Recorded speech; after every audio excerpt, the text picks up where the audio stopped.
За та бүхэнтэйгээ одоо ханиалгасан буюу амьсгал саатай хүүхдүүд олон нийтийн эрүүл мэндийн ажилтан хэрхэн тусламж үзүүлэх талаар ярилцъя. Тэгэхээр ханиалгасан амьсгал саатай гэдгийг та бүхэн мэдчихэж байгаа тийм ээ. Амны хүндий, хамар, тэгээд залгиур, тэгээд цагаан мөгөрсөн холоо, уушиг гэсэн ийм эсгүүд бол амьсгалын зам гэж нэрлэдэг. Эдгээрийн үрвслүүд нь бол вирусын гаралтай байж болно, нянгийн гаралтай байж болно. Тэгэхээр занглан тохиолддог өвчин маань бол уушигны хатгалгаа байдаг. За уушигны хатгалгаа бол хоёр ангилдаг бид нар ер нь. Уушигны хүнд хатгалгаа, уушигны хатгалгаа гэж нэрлэдэг. За энэ яагаад бид нар энийг та бүхэнд хэлж байна? Бид нар одоо эмч нар биш гэдэг талаас нь. Уушигны хатгалгаа хүндрэх юм бол хүүхдээ амь насанд аюултай. Эмнэлгийн тусламж авах.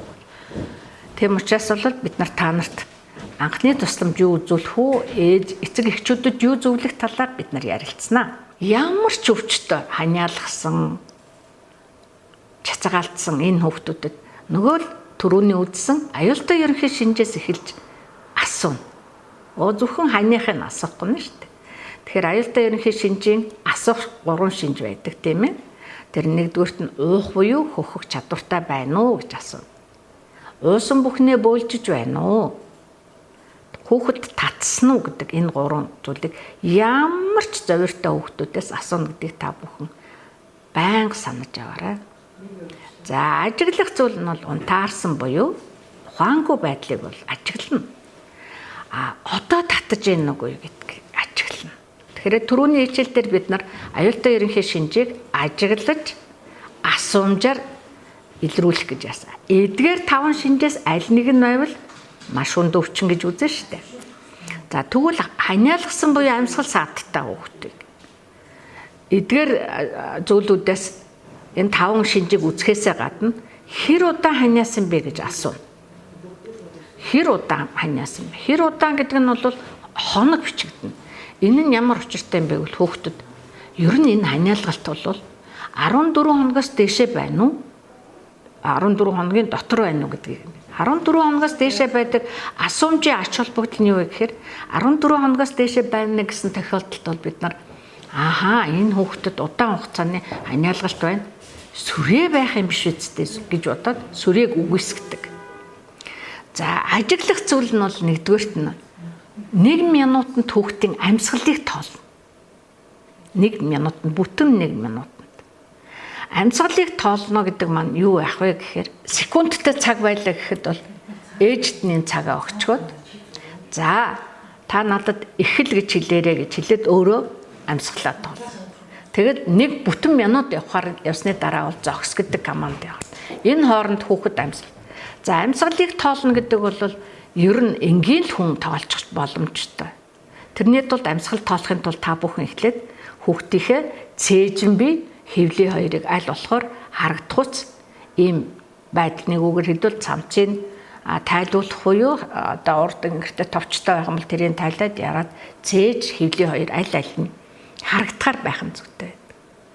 За хоёрдугаарт нь цээж хонголцох гэдэг нэг шинж байна. Тэгэхээр нөгөө хөвлийн цээж хоёрыг хоёуланг нь харагдсан нь хүүхэд амьсгал авах үед бүх уушиг ингээд тэлэгдэх ёстой. Тэгтэл аль нэгэн хэсэг газар дотогшоо татагдж байна уу юу гэдгийг л ажиглана. За 3 дугаарт нь хүүхдийн амьсгал ямар нэгэн чимээ сонсгож байна амьсгалахад. За тэгвэл энэ амьсгал авах үед сонсогдож байгааг нь бол бид нар хятна гэж нэрлэдэг. Амьсгал гаргах үед сонсогдож байгааг бид нар шуугантай амьсгал гэж үздэг. Тэгэхээр аль нэгэнд нь саадтай байхыг л бид нар саадтай чимээ сонсгож амьсгал саадтай гэж үзэн шүү дээ. За жишээлбэл би та бүхэнд хятна амьсгалыг энгийнээр үзхийг. Ямар нэгэн саад учирсан тохиолдолд одоо амьсгал авах гаргах саад болсон тохиолдол байна уу? Жишээлбэл би одоо хятна амьсгалыг та бүхэнд үзүүлье. За би цагаан мөгөөрсөн хоолн дээр дарлаа. Амьсгалаа авлаа. Ингээ гаргах хэвээр.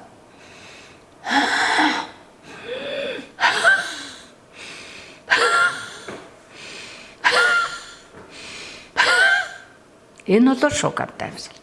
Тийм ээ гаргах саадтай. За одоо тэгвэл хятнаг сонсъё.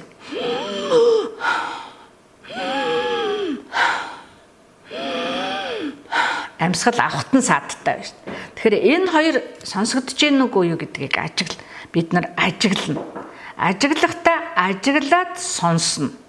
Ажиглаад сонсно гэдэг маань чухам юу вэ гэхээр бид нар яаж энийг яах вэ гэхээр чихээ аль болохоор хамарлоо ойртуулна. Нүдээ хөвлий рүү ойртуулна. Тийм ээ. Хөвлий чи амьсгал авахд бол тэлэгдэж ингэж мэдэгдэнэ. Амьсгал гаргахад бол тогшоогоо татагдана. Тэгэхээр бид нар ажиглаад тийм ээ сонсоод ажиглах юм. Тэгэхээр аль нь байна уу гэдгийг бол. Тэгэхээр уушгины хүн татгалгааны үед бол хятна гэдэг нь сонсогддог. Хятна гэдэг маань амьсгал бол хангалттайгаар орж ирэхгүй байна гэсэн үг шүү дээ, тийм ээ. Хүн татгалгаа гэдэг нь бол эмнэлэгт яралтай хэвдүүлэх заалттай байдаг. За энэ үед нь ямар шинжүүд илэрх вэ гэхээр ердөөд нөгөө аюултай ерөнхий шинж гэж маш хүнд өвчний аль нэг шинж нь илэрсэн байх. Буюу те. Тэгээд хятнатай байх. Хятна гэдгийг та бүхэн хараараа ахиа сонсъё. Амьсгал авахт нь саадтай байхыг хэлж байгаа.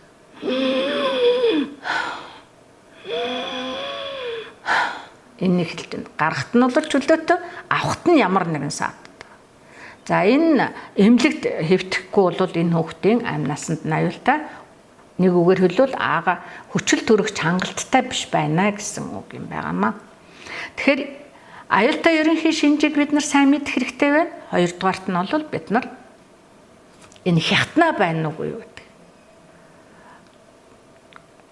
За энэ шинжүүдийн аль нэг нь байгаа тохиолдолд бид нар маш хүнд өвчин буюу уушгины хүн татгалгаа гэж тооцно.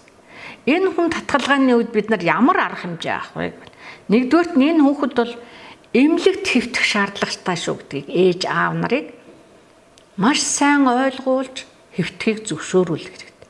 Ажиглая гэдэг манайхан тийм ээ тэгээд цаг алддаг. Нөгөө эмнэлгийн тусламж авах хугацаа маань богиносод ирэхээр хүүхдийн амь насанд аюултай болдог. Хоёрдугаарт нь бид нар гэрээрээ эмчилчихъя гэж ярьдаг. Тэр бол энэ эмнэлэгт эмчлэгдэх ёстой. Яг л хүчил төрөгчийн дутагдмал илэрч байна гэсэн үг шүү дээ. За энэ та нар газар дээр нээж нь ятгахаас гадна тэгээд хэвтэх талаар зөвлөхөөс гадна бид нар юу их вэ гэхээр нөгөө антибиотикийн эхний тунг бол өгнө. За алт нь бол уушгины хүн татгалгаа юм байна гэж баримжаалах нь шүү дээ. За тэгэхээр та бүхэн нөгөө амоксициллиныга антибиотикийнхаа эхний тунгаа насанд нь тохирсон тунгаар өгнө. Жишээлбэл 2 сараас 1 настай хүүхдэд 250 мг-ийнхаа амоксициллинийг бид нар 1 таблеткийг уулгана. Тийм ээ усан дуусгаад заахна. 1 наснаас 3 настай хүүхдийнхийг бол 2 таблеткийг уулгана. 1 удаа өгнө шүү дээ. За 3 наснаас 5 нас хүртэл хүүхдэд бид нар 3 таблеткийг уулгана. 3 таблетк гэдэг маань 1 удаа уух тун гэдгийг сайн ойлгоорой.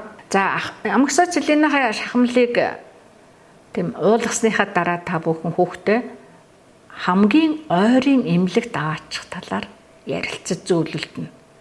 За ярилцаж зөвлөлдөхдөө бид нар зарим орон нутагт байгаа алслагдсан хэсгийн хүүхдүүд за бид нар өөрсдөө хэвтчихье, би өөрөө түргэн дуудчих энэ төргээд цаг алдаж болзошгүй учраас та бүхэн өөрсдөө түргэн тусламж дуудахад нь туслана. Ойрын эмнэлгүүдийнхээ саналыг хэлнэ. Тэгээд эмнэлэгт аваачих хэвтвэл. Эмнэлэгт аваачихтаа мөн л адилхан. Замын турш шингэн уулгана, хөхийг хөхүүлнэ, дулаан байлгана, хүүхдээ ажиглаж явна гэдгийг сайн ойлгуулах хэрэгтэй байна.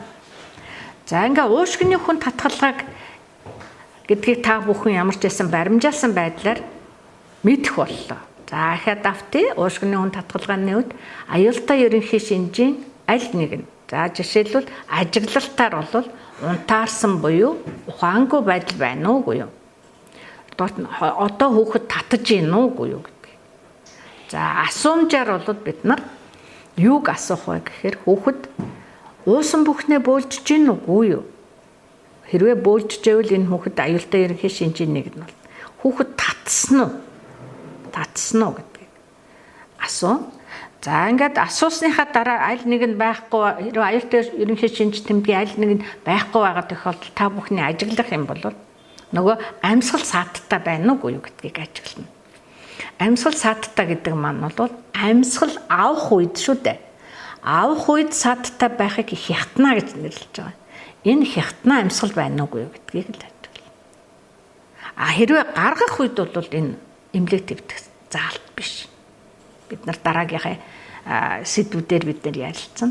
Ингээд яаралтай эмнэлэгт хүүхдээ аваачих шаардлагатай болж байгаа юм.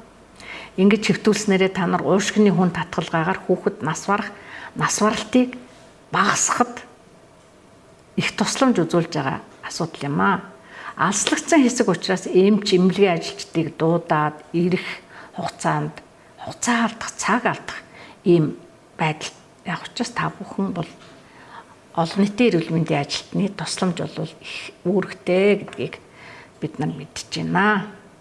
За тэгэхээр уушгины хүн татгалгааны талаар бид нар ярилцлаа.